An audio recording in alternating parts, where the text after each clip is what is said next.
Ricky, a fourth successive Anglo-Welsh Cup Final, real excitement around the place tonight. Yeah, it's been a really exciting place to be this week. Yeah, not just for the 23 that are playing, but for the non-23 as well. And it's been building really nicely. The guys are really excited. Yeah, they're building to what will be a big occasion on Sunday, but also one that we know, we've got a job to do really. Yeah, we have been in 4 finals now and only winning one. That this one is one that we've talked about this week, about what we've learnt from the ones that we've lost in the past. And we've got to go up to Gloucester the weekend and just rip it away from Bath and just be clinical in and around when we get into those leads, or if we're coming back into games. I was going to say, what lessons have been learned? You won it in 2014, but you've been narrowly close on the past 2 occasions.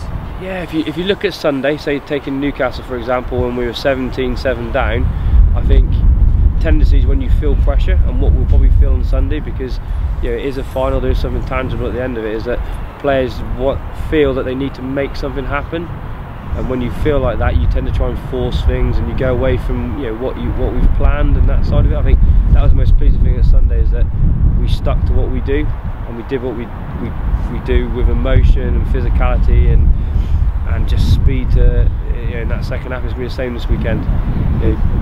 Jack Maunder and Joe Simmons were our halfbacks last year, and for those 2 young players, they learnt a lot about thinking that it was a bigger game than what it was, and thinking, right, they're going to have to do something different because it's a bigger game. And that's what we've talked about, not going in and not trying to force things in around breakdowns, not trying to like offload, and that's like, we've got a game plan to beat Bath, and we just got to stick to that.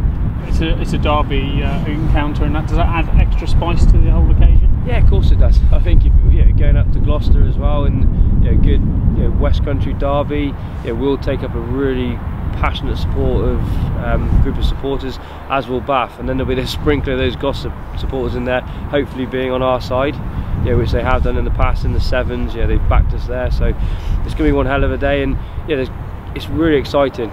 That's the thing we've talked about this week, is that we're just going to enjoy this week, get excited about Sunday, and enjoy Sunday for the right reasons, and we'll enjoy it if we go out and play like us, don't go off script, play with the intensity and the physicality that we know we can do, and then we'll see where we are when it comes to that last 20 minutes of the game and what we need to do. From the coaching perspective, you saw last week a great mix of youth and experience again, but those experienced guys, the likes of Dennis, Horseman, Salvi, Morello, Greg Holmes, people like that, they're going to come to the fore this weekend. You're going to need that experience of playing in big games. Yeah, definitely. Kai's going to come in and lead the side, and he's coming in to lead the side for a reason. He is one of those guys that leads from the front, just on the field, but off it as well.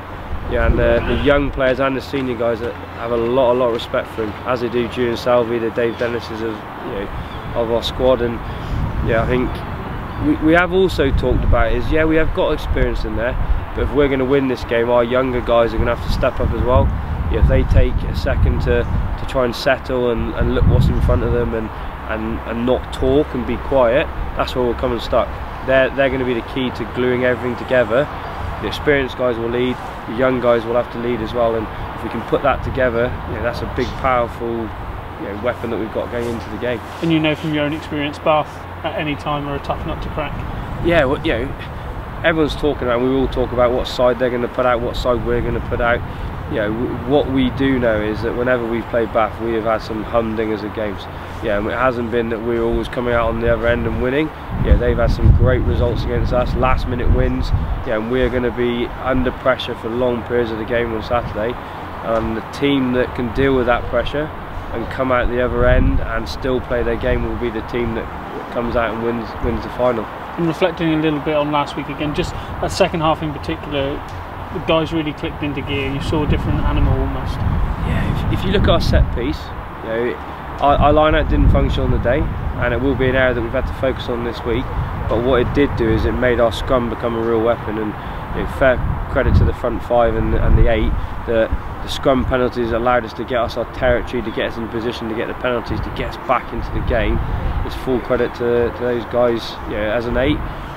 This week we're going to be under the same challenges. Bath have got a very good scrum, they've got a very good defensive shape, and we're going to have to work really hard to win every inch of the pitch and every inch and every battle in the scrum as well. Any cup final, any season is what you play the game or you coach the game for, isn't it? course it is. It's one of those ones where, like, we talk about playing game to game, you know, and you play the game and then move on, and play the game and move on. You know, this week obviously there's something tangible at the end of it. You know, there's the first bit of silverware at the end, and you know, from a coaching perspective, you know, I just think for this group of players, if they can obviously get the win, bring the cup home to Exeter, that's something that they can put their hat on then for this season and next season. So I'm really excited for the players to have the opportunity to do that.